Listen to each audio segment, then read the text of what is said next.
Welcome to Pankaj Sharma classes. चलिए इस video में हम करेंगे एक्सरसाइज 1.3 का question number 3 10th class real numbers. इससे पहले होपफुली आपने क्वेश्चन नंबर 1 और 2 कर लिया होगा। जिन्होंने अभी तक नहीं करा है वो प्लेलिस्ट में जाके चेक कर लीजिए। वो करने के बाद में ये आपको बहुत बेटर तरीके से समझ आएगा। देखिए क्या करना होता है, सॉल्यूशन जब करोगे आप फर्स्ट के लिए, उससे पहले एक बात अपने दिमाग में हमेशा रखनी है कि रूट के अंदर कभी भी कोई प्राइम नंबर दे रखा होगा तो वो हमेशा इरैशनल होता है, जो कि हमें थ्योरम नंबर 1.4 ने सिखाया था। बट यहां पे प्रूविंग करने की जरूरत नहीं होती। आप लिखोगे लेट अस एज्यूम, आपने ये मान लिया कि 1/√2 इज रैशनल।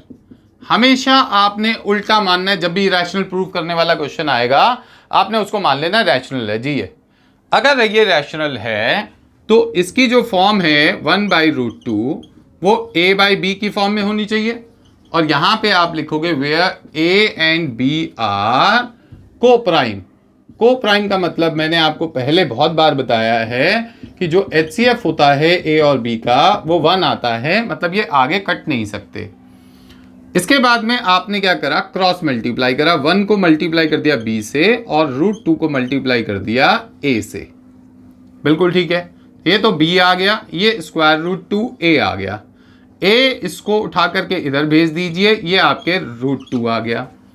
अब आप यहां पे लिखोगे clearly b/a is equals to rational. ये रैशनल क्यों लिख दिया, एक बात समझो। अगर आपके पास 5/2 जो है वो रैशनल है तो 2/5 भी तो रैशनल होगा। अगर उसका उल्टा कर देते हैं तो वो भी रैशनल होगा। मैंने तो यहां तक आपको एक बात समझाई हुई है कि कभी भी आप रैशनल में रैशनल ऐड करोगे तो रैशनल आएगा, रैशनल में से रैशनल सब्ट्रैक्ट करोगे तो रैशनल आएगा, रैशनल में रैशनल मल्टीप्लाई करोगे तो रैशनल आएगा, रैशनल को रैशनल से डिवाइड करोगे तो भी रैशनल आएगा। तो ये चारों बातें आपने बहुत अच्छे से अपने दिमाग में बिठा लेनी है। अब सुनो, देयरफॉर आपका जो √2 है वो भी रैशनल हो गया। भाई b/a रैशनल है, बीच में =2 का निशान है, जिसकी वजह से √2 भी क्या हो गया, रैशनल हो गया। बट यहां लिखोगे वी नो दैट, हम ये जानते हैं कि √2 जो है वो इरैशनल नंबर होता है। ये तो हम जानते हैं, ये हमने थ्योरम 1.4 में भी प्रूफ किया हुआ है। तो जिसकी वजह से ये जो स्टेटमेंट है ना वो इनकरेक्ट हो गई। तो यहां पे लिखोगे therefore our assumption is incorrect. जब जब हमारी अजम्पशन इनकरेक्ट प्रूफ होगी तब तब आप रैशनल ना कहकर उसको इरैशनल बोल सकते हो, क्योंकि जो नंबर है ना वो कलेक्शन होता है रैशनल और इरैशनल का। क्लियर है बात यहां तक, जो नंबर्स हैं। अब आपके पास में therefore our assumption is incorrect, so आपके पास में 1/√2 इज इरैशनल नंबर। तो ये प्रूफ हो गया।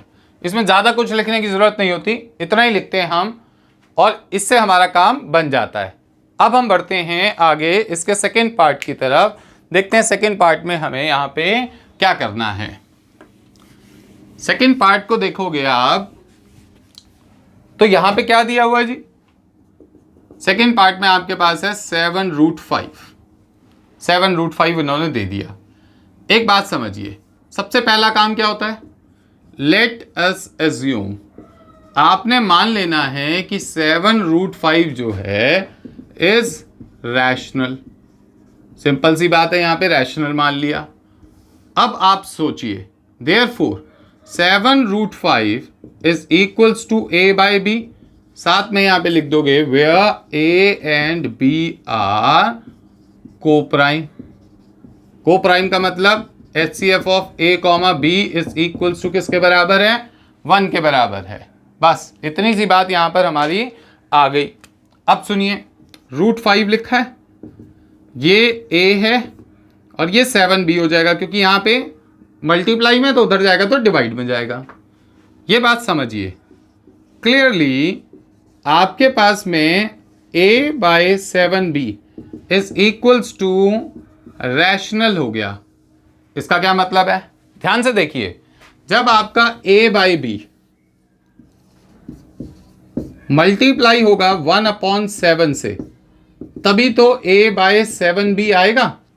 इसका मतलब यहां पे हमारी कौन सी वाली प्रॉपर्टी लग रही है, रैशनल नंबर से रैशनल नंबर मल्टीप्लाई हो रहा है तो ओवरऑल आंसर कितना आएगा, रैशनल आएगा। तो जिससे ये बात आप प्रूफ कर पाए कि √5 जो है वो रैशनल है। चलो जी बिल्कुल ठीक है, अगर ये रैशनल है तो ये भी रैशनल होगा क्योंकि बीच में इक्वल्स टू का निशान है। बट यहां पे दिक्कत आ गई कि हम तो ये जानते हैं बट वी नो दैट कि जो √5 है वो इरेशनल नंबर है, वो इरेशनल है।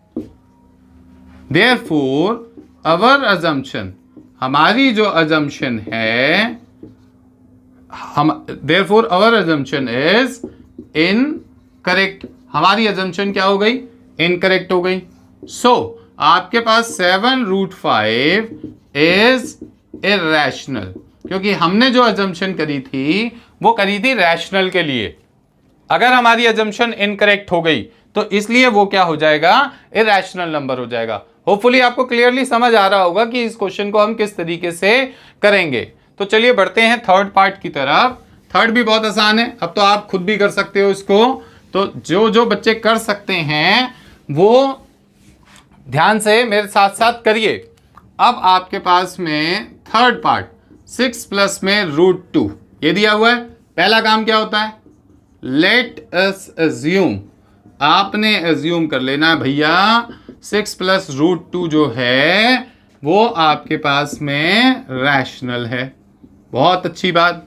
देयरफॉर 6 प्लस √2 जो है इज इक्वल्स टू a/b हो जाएगा और साथ में यहां लिख दोगे where a and b are coprime. अगर आपने ये लिख दिया, अब समझो √2 तो √2 लिख दिया, a/b है, -6 हो गया। क्या प्रॉपर्टी लग गई, ध्यान से देखो, a/b -6, a/b रैशनल है, रैशनल में से रैशनल सब्ट्रैक्ट करोगे ओवरऑल आंसर कितना आएगा, रैशनल आएगा। अब समझो यहां पे क्या लिखोगे clearly, a/b -6 is equals to rational. अब therefore √2 is equals to rational। But यहां पे क्या लिखोगे, we know that, स्टेप्स याद कर लो, we know that √2 is equals to irrational। But हम तो ये जानते हैं कि √2 irrational होता है। therefore our assumption, हमारी जो assumption है is incorrect, हमारी assumption incorrect हो गई। so आपके पास 6 प्लस में √2 जो है वो इज इरेशनल नंबर हो गया। बहुत आसान सा तरीका है, कोई भी क्वेश्चन दे दें ये इसी तरीके से प्रूफ होगा। बस आपने 2-3 बातें बहुत अच्छे से याद में रखनी है। क्या बात याद रखनी है भाई बच्चों, यहाँ पे रैशनल में रैशनल प्लस करोगे तो रैशनल आएगा, रैशनल में रैशनल सब्ट्रैक्ट करोगे तो रैशनल आएगा, रैशनल में रैशनल मल्टीप्लाई करोगे तो रैशनल आएगा, रैशनल को रैशनल से डिवाइड करोगे तो रैशनल आएगा। और रूट के अंदर प्राइम नंबर कभी भी रैशनल नहीं होता, तो ये बात याद रखना। और साथ में एक और बात याद रखना, इरेशनल और रैशनल कभी भी इक्वल नहीं हो सकते, कभी भी इक्वल नहीं हो सकते। तो होपफुली आपको ये एक्सरसाइज बहुत अच्छे से समझ आ गई होगी। बार बार प्रैक्टिस कीजिए, जितनी ज़्यादा प्रैक्टिस करोगे उतना ज़्यादा आप अपने आप को इम्प्रूव करोगे। Thank you very much.